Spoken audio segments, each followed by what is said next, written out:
Hi viewers, నేను ఒక incident గురించి చెప్తానండి. అది నా లైఫ్లోనే జరిగింది, ఎవరికో కాదండి. నేను ఒకసారి జాబ్ చేస్తున్నప్పుడు బస్ ఎక్కానండి. ఆ రోజు ఎందుకో నాకు తలనొస్తుంది బాగా. తలనొస్తుంటే అక్కడ సీట్ ఎక్కడ ఖాళీ లేదండి. ఒక సీట్ ఖాళీ ఉంది, ఒక అమ్మాయి కూర్చుంది.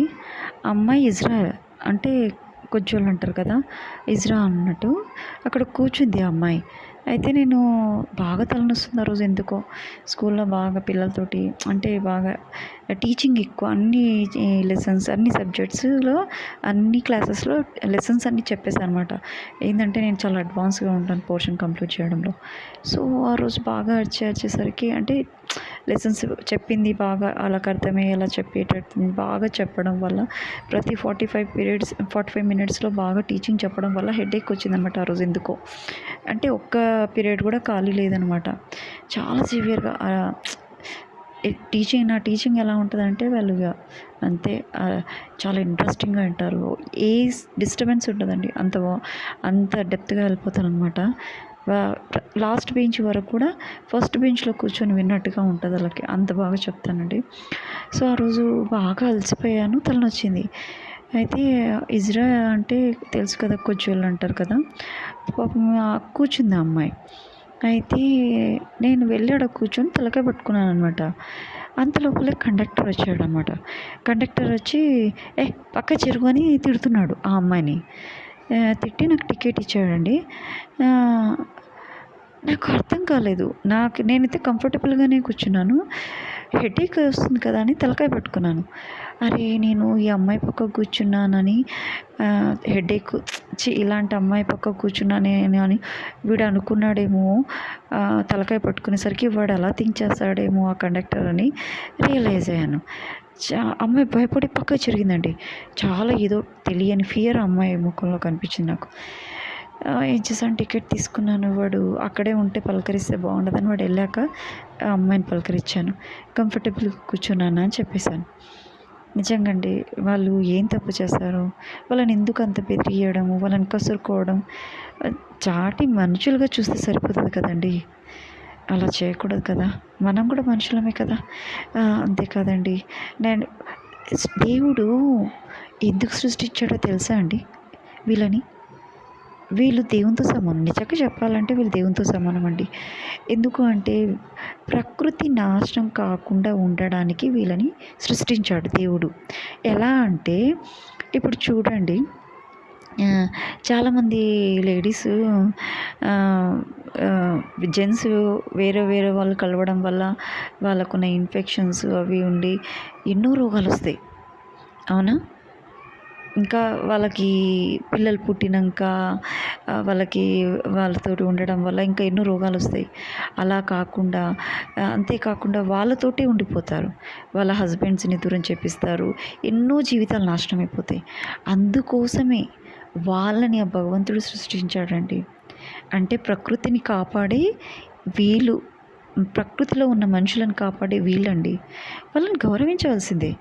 అంతేకాని ప్రకృతి విరుద్ధంగా పోకుండా, అంటే కొన్ని సంసారాలు నాశనం కాకుండా భార్యాభర్తలు మంచిగా ఉండేలా చేసేది వీళ్ళండి. నిజంగా చెప్తున్నాను, వీళ్ళు. అలాంటిది ఎవరైనా ప్రకృతి విరుద్ధంగా వెళ్ళొద్దండి. ఎవరి జీవితాన్ని నాశనం చేయకూడదు. నేను ఎందుకు చెప్తున్నాను అంటే ఆలోచించండి. ఇప్పుడు ఒకరి జీవితాన్ని నాశనం చేస్తే ఏమొస్తుంది? వాళ్ళ లైఫ్ నాశనం అయిపోతుంది. వాళ్ళ తల్లిదండ్రులు బాధపడతారు, ఎంతోమంది బాధపడతారు, అవునా కదా. అలాంటి జీవితాలని నాశనం కాకుండా కాపాడింది ఇజ్రాయెల్ అండి. వాళ్ళకి 2 చేతులెత్తి దండం పెట్టాలండి. నిజంగా కొన్ని అంటే ఇప్పుడు భార్యకు బాగాలేనప్పుడు భర్తలు కొంతమంది చెడు తిరిగే వాళ్ళకి, అలాంటి వాళ్ళకి ఆసరగా ఉండి కొన్ని రోజుల వరకు భార్య క్యూర్ అయ్యే వరకు అలా కూడా కొన్ని ఫ్యామిలీస్ ఉన్నాయండి, చూశాను నేను. అలాంటి వాళ్ళండి వీళ్ళు. మళ్ళీ దేవుళ్ళతో సమానం కదా వీళ్ళు. ఇజ్రాయెల్ అంటే శివుడు అర్ధభాగం అమ్మాయి, అర్ధభాగం అబ్బాయి. అంటే వాడు శివుడితో సమానమే కదా. అంటే ఎంతమంది ఆడపిల్లల జీవితాలను కాపాడతారండి వీళ్ళు, అవునా? అలాంటి వాళ్ళకి చేతులెత్తి దండం పెట్టాలండి, అవునా? వాళ్ళని తిట్టకూడదు, వాళ్ళని ఒక మాట అనకూడదు, వాళ్ళని అసహించుకోకూడదు. వాళ్ళు కూడా ప్రకృతి విరుద్ధంగా చేయొద్దండి ప్లీజ్. ఇజ్రాయెల్ ఎవ్వరున్నా సరే మేము మిమ్మల్ని దేవుళ్ళతో పోల్చుకుంటాం. మీరు అలా చేయొద్దండి. మగ పిల్లల జీవితాలు నాశనం చేయొద్దు ప్లీజ్. మీరు చాలా మంచివాళ్ళండి, నిజంగా మంచివాళ్ళు. మీకున్నంత ప్రేమ, దయ, సానుభూతి అన్నీ ఉంటాయి. మీ పట్ల ఘోరంగా ప్రవర్తించిన వాళ్ళు సర్వనాశనం అయిపోతారండి. కానీ మీరు కూడా మగ పిల్లల జీవితం నాశనం చేయొద్దు ప్లీజ్. ఎందుకంటే ఇప్పుడు వాళ్ళు జీవితం అంతా మీతోటి జీవితం కొంతమంది పెళ్లి చేసుకుంటున్నారు. ఇప్పుడు చూశాను నేను ఆ వీడియోస్. మళ్ళా ఏజ్ అయిపోయాక పిల్లలు కావాలని తెలుసు, ఎవరినో తెచ్చుకొని తర్వాతకి కొంతమంది ఏంటంటే అంత లైఫ్ అయిపోయాక రియలైజ్ అవుతారు. కొంతమంది చనిపోతారండి. వద్దు, మీరు అలా చెయ్యొద్దు. మీరు చాలా మంచివాళ్ళు. నేను మీరు దేవుళ్ళతో సమానం అండి. మీకు చాలా రెస్పెక్ట్ ఇస్తాను నేను. అదే నిజంగా మీ డబ్బు చూసి వచ్చేవాళ్ళు దుర్మార్గులండి. మీ మంచితనం చూసి వచ్చేవాళ్ళు ఓకే, కానీ ఒక తల్లికి ఎంత బాధ ఉంటుందో ఆలోచించండి. నా కొడుకు ఇంత అందంగా ఉన్నాడు, ఇంత మంచి జాబ్ చేస్తున్నాడు, అమ్మాయికి పిల్లలు కారు, అలాంటి అమ్మాయిని చేసుకున్నాడు అని వాళ్ళు బాధపడతారండి. మీరు ఈ జన్మలో పోయిన జన్మలో ఎంత పుణ్యం చేసుకున్నారో ఈ అవతారం ఎత్తారు, అవునా? పాపం కాదండి, పుణ్యం అది. దేవుళ్ళ పూజిస్తారు మిమ్మల్ని. నిజంగా చెప్తున్నాను. మీరు ఎంతమందికి దిష్టి తాకకుండా చూస్తారు, మంచి బిజినెస్ నడవాలని చేస్తారు, వాళ్ళ ఫ్యామిలీ మంచిగా ఉండాలని చూస్తారు, పిల్లలు పుడితే వాళ్ళు ఆరోగ్యంగా ఉండి ఫ్యూచర్ అంతా మంచిగా ఉండాలని చూస్తారు. ఎంత మంచి వాళ్ళండి. ఎవరు ఆలోచిస్తారండి? ఇవాళ రేపు కన్న తల్లిదండ్రులు కూడా ఆలోచించారు. నిజంగా చెప్తున్నాను. కొంతమంది ఉన్నారు, ఆడపిల్లలు నమ్ముకునే వాళ్ళు కూడా ఉన్నారు. మీరెంత గొప్పవాళ్ళు చెప్పండి. ప్లీజ్ అలా చేయకండి. తల్లిదండ్రులకు బాధ పెట్టద్దు ప్లీజ్. మీరు మాకు దేవుళ్ళతో సమానం. అంటే దేవుళ్ళని అనట్లేదు, కానీ మీరు మాకు దేవుళ్ళేనండి. మీరు మా మంచి కోరే మనుషులు. మీరు మంచివాళ్ళు. నిజంగా మీకు జాబ్స్ ఇవ్వాలి, మీకు మంచి సొసైటీలో ఆపర్చునిటీ ఇవ్వాలి, మీకు ఒక మంచి విలువనివ్వాలి, మీకు ఒక మర్యాదనివ్వాలి, మీకు చదువుకోవాలని ఆశ ఉంటే మీకు చదివించాలి. ఇది గవర్నమెంట్ టేక్ కేర్ తీసుకోవాలి. మీలాంటి వాళ్ళని టేక్ కేర్ తీసుకోవాలండి. నిజంగా కొంతమంది పిల్లలు జాబ్ లేక, పైసలు లేక ఇలా ఇజ్రాయెల్ కూడా మారిపోతున్నారని తెలిసిందండి. వద్దు, అలా చేయొద్దు ప్లీజ్. నేను చెప్పేది మగపిల్లలకు ఒకరికి, మెయిన్ మగపిల్లలకి చెప్తున్నాను. అది వాళ్ళకి ప్రకృతి దేవుడు పెట్టిన వరం అది. కానీ మీరు అన్నెసెసరీగా మీరు తెచ్చుకుంటున్నారు అది. కొంతమంది మగపిల్లలు అలా చేయకండి. ప్రకృతి విరుద్ధంగా ఏ పని చేయొద్దండి. అది వినాశనం అవుతుంది, నాశనానికే వస్తుంది. ఎప్పుడైతే ప్రకృతి విరుద్ధంగా చేస్తే అది మనకి నాశనమే. అది మాత్రం కంపల్సరీ.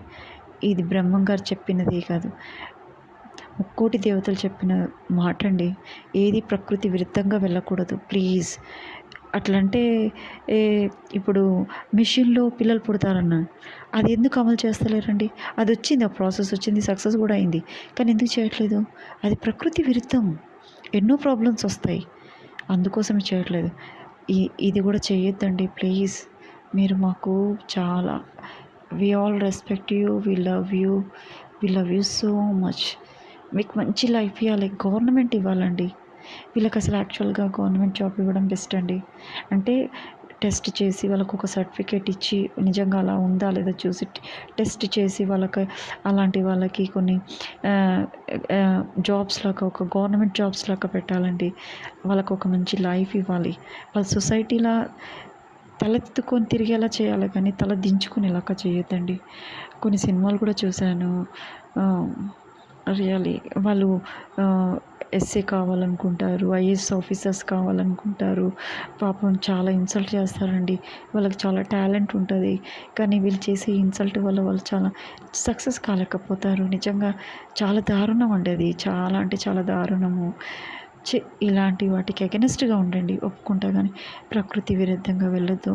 నేను చెప్పేది వాళ్ళకి ఒకటి, ఎవరికైనా సరే, వాళ్ళకనే కాదు, వాళ్ళు ఇలాంటి ఫేస్ చేశారు కాబట్టి ఇలాంటి వాటికి వెళ్తున్నారు. వాళ్ళు ఎన్ని పాపాలన్నా చేయండి, మనం పాపం చేయకూడదు. I respect you, I love you very much. నాకు వాళ్ళంటే చాలా ఇష్టం అండి. నేను ఒక కన్న తల్లిలాగా వాళ్ళు నాకు ఒక కన్న తల్లి అనుకుంటాను. నాకు ఒక అక్క అనుకుంటాను.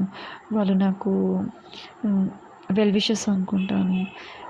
వాళ్ళని ఇన్సల్ట్ చేయొద్దండి ప్లీజ్. ఎవరైనా సరే ఒక మంచి ఒక మనసు ఒక మంచి అని కాదు, ఒక మనిషి మనసుని బాధ పెట్టడం it's not fair, not at all.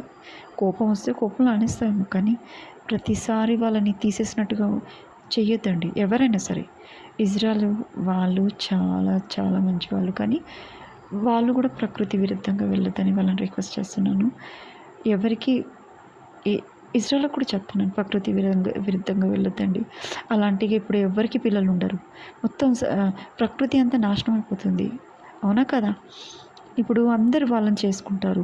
పాపం మగపిల్లలు కూడా ఏం చేస్తారు, ఇక ఆడపిల్లలాగా మారిపోతారు.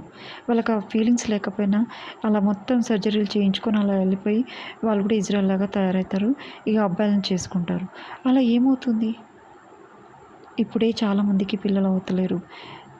ఏంటి సెటిల్మెంట్ అని చెప్పేసి 35 ఏళ్ళకి పెళ్లి చేసుకుంటున్నారు. పాపం నరకం చూస్తున్నారండి తల్లిదండ్రులు. తల్లిదండ్రులు చాలా నరకం చూస్తున్నారు. మళ్ళీ అందులోటి ఇది కూడా అంటే వాళ్ళకి ఇక ఎంత బాధ ఉంటుందో ఆలోచించండి ప్లీజ్. దయచేసి ఆలోచించండి. మీరే ఆలోచించండి. మానవత్వంగా మంచితనంతో ఆలోచించండి. మీరు కరెక్ట్గా ఉన్నారనుకోండి, you will be success forever. అది ఎవరైనా సరే. నేను ఇజ్రాయెల్‌కే చెప్పట్లేదండి. ప్రతి ఒక్క మనిషి కరెక్ట్గా ఉండాలండి. వాళ్ళని తిట్టడం కానీ, వాళ్ళని డిసప్పాయింట్ చేయడం కానీ ఇలాంటివి చేయొద్దు. వాళ్ళకి ఎంకరేజ్ చేయండి. వాళ్ళకి ఐఏఎస్ రాయాలన్నా, ఐపీఎస్ రాయాలన్నా వాళ్ళకి జాబ్స్ ఆపర్చునిటీస్ ప్రొవైడ్ చేయండి. వాళ్ళ టాలెంట్ చూడండి. అది అమ్మాయా అబ్బాయి అని కాదు, వాళ్ళ టాలెంట్ చూడండి. Please please please, but don't discourage anyone as a girl, boy or ఇజ్రాస్. ప్లీజ్ వాళ్ళకు కూడా ఒక లైఫ్ ఇవ్వండి. కానీ ఇలా పెళ్లి చేసుకోకండి ప్లీజ్. అబ్బాయిలను పెళ్లి చేసుకోవద్దు ప్లీజ్. ఇది ప్రకృతి విరుద్ధం అయిపోతుంది. ప్రకృతి నాశనం అయిపోతుంది. అంత సర్వనాశనం. మీరే ఆలోచించండి. Thank you to everyone.